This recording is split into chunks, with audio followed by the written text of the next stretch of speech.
For a long time, I was all about control when it came to riding, and it was how I used to think about riding. It was how I would teach riding. It was control. And then one day I kind of figured something out, something really important. You can't control your horse. And once I got clear on that, it changed everything for the better for me, my horses, and my riders as well. And I want to tell you all about it today. Okay, let's dive in.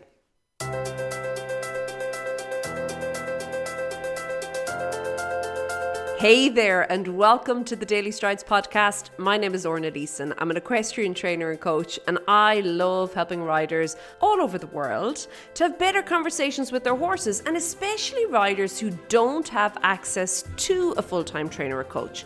So if that's you, well, let's go. Okay, so I said how I kind of had this epiphany one day all about control and trying to control my horse and all that fun stuff. And it wasn't that suddenly like it was one way and then like it's suddenly the other. It wasn't like a night and day moment. It was more that I began to speak about it differently. Now, for a long time, obviously, clearly, I understood the whole not being able to totally control the huge animal that we're working with and that we're so blessed to kind of really and truly is willing to follow our suggestions, if you want, okay? I knew that, but when I really stopped using the word control in my riding and in how I was training, it made such a difference, because I think that so long as we feel that we can control, and you know what we say, our language is very important, how we say it, the words we use, all that fun stuff, okay? It shapes our beliefs, it shapes what we're doing, it shapes our actions, our feelings, all that, okay? So once we can shift that and we can start thinking about influence, it actually leaves us in this much better place. Now, I say a better place because when you're trying to control everything, I don't know if you've ever done this, but it is exhausting. Like, it's physically exhausting. It really and truly it is. It's like you're literally holding the horse up and you're holding it together. And it's not sustainable. You know, you finish rides and the backs of your shoulders, like all there across the top of your back, is just aching. And maybe your legs are aching from getting this horse to go forward all the time, or whatever the case is.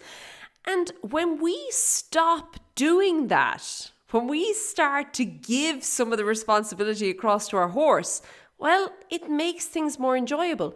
But it also mentally makes it more enjoyable, because when you are trying to think of everything, inevitably you are going to miss a lot of things, okay? And this is where I find many riders get stuck. They hit a plateau in their riding. And it's because they literally are just not able to give up control. They are absolutely convinced that the only way they can ride the horse, and the only way that they can successfully ride the horse and successfully develop and train the horse, is by controlling everything.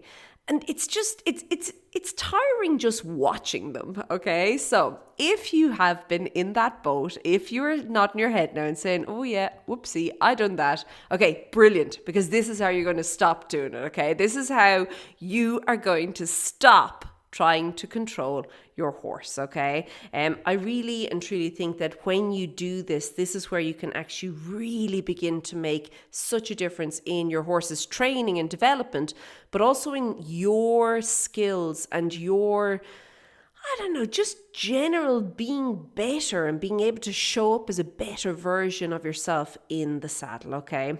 So why can you not control your horse? Well, I think that's fairly obvious, eh? They've got a mind of their own, don't they? And they outweigh us by, a fair amount, hey? But seriously, if we want to think about trying to control our horse and controlling our horse, we need to understand that we have to rather ask our horse to do whatever it is that we want them to do. And then our horse must understand what we're asking him to do. And then our horse must actually want to do the thing, okay? They are the prerequisites here to riding a horse. So you need to be able to ask, your horse must be able to understand, and then your horse must actually want to do it. And if any of those three elements are missing, well, you've got a problem. you're not going to be able to get very far with your horse.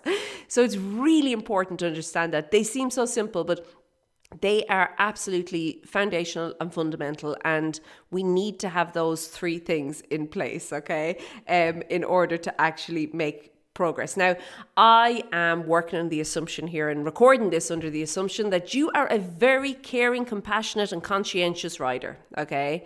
You're not going to use whips and ropes and pulleys and whatever else to force your horse into doing something.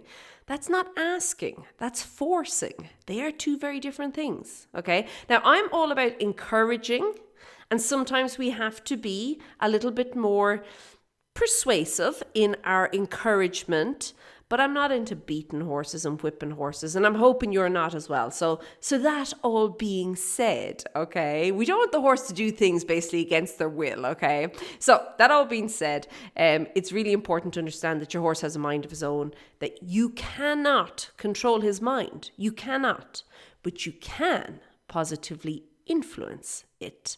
And that's where we're going to start. So if we take the word control, and if we begin looking at control, what can we really control? Well, we can control ourselves. This is so difficult. You think how difficult it is for you to control yourself, and then it makes the whole idea that you're going to control your horse just absolutely laughable. Like, I bet you cannot control the thoughts in your head, ongoing thoughts, for like more than a couple of minutes. You'll get these other thoughts just randomly jumping in, these on repeat thoughts that just, they just pop up, and most of them are absolute nonsense. And they just they're there all the time. So we can't even, we can, but it's difficult to control our own minds, okay? And then we can talk about our body in the saddle as well, hey?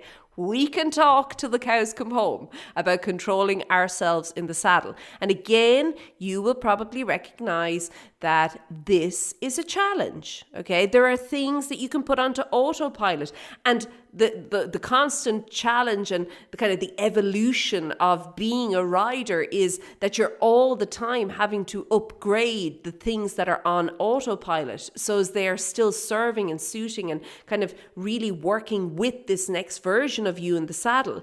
That is a challenge, okay? It's like the thoughts in our head. A lot of them are just on autopilot. They just climb in and they're rubbish, okay? And very often what we're doing in the saddle is the same. So if we can really and truly, first of all, get on board with the fact that horse riding is a mind game. It is all about what you're thinking, okay? What you're telling yourself, what you're believing, what you're choosing to believe, okay? When you kind of really and truly identify that, and then you're able to identify the thoughts that maybe, they wouldn't be the world's greatest thoughts to be thinking in that situation, and being able to actively kind of point them out and say, hold on there now, you're not welcome here, go away. And replacing that with something else, that is really and truly a skill. And that's how you can improve yourself and therefore have more influence over your horse. Now, I really and truly think that the best way to do this is to have a riding journal and have it somewhere close at hand that as soon as you get off, you can write down these things, like really and truly, like get into all the nitty gritty, like jeekers tonight, I was actually thinking at one point, buddy, whatever it is you were thinking. And, have a laugh about it a few months' time and go, wow, wasn't that a random thought? But really and truly, it's important to kind of get into the nitty gritty of this. And again, having the writing journal, what I'll do is in the episode, the show notes for this, which you'll find over at stridesforsuccess.com/episodes 1261. I will put a link to previous episodes where I've kind of tell you how to step by step do that. Now, we also mentioned, so that's the mind part, but we mentioned the physical part, the body, okay? So definitely taking up something that is going to complement your work in the saddle is brilliant. And I think all riders actually should do this. I had a big challenge a couple of years ago. There was quite a few children, teenagers were coming for lessons, and they were saying that horse riding was their school sport, and yet they only wanted to ride once a week. And I was like, well, if it's your sport, I'm afraid you're going to have to do a little bit more than that. That ain't going to cut it. Okay. And, people got upset with that.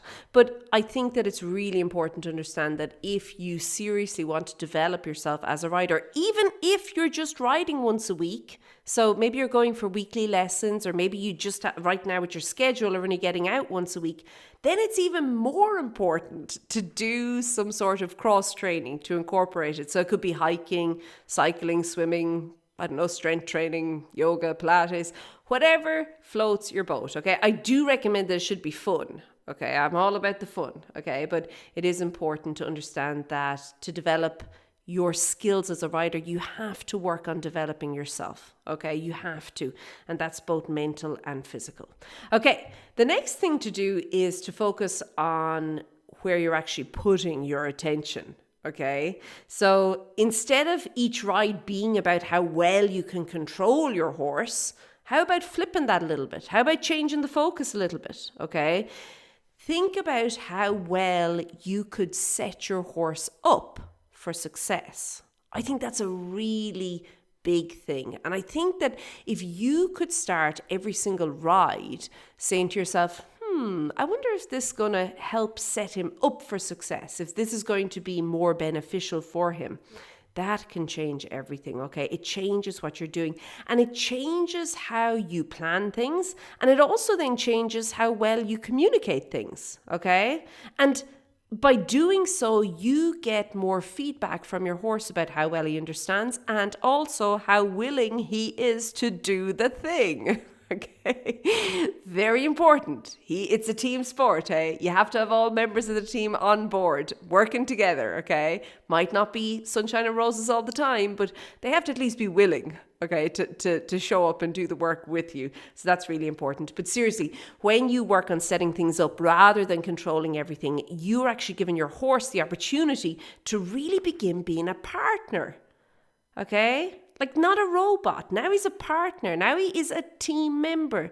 And that creates interest and curiosity. And we know that by nature, our horses are very curious beings. They want to find out all the things. They're like, oh, really? What's that? Okay. And they enjoy it.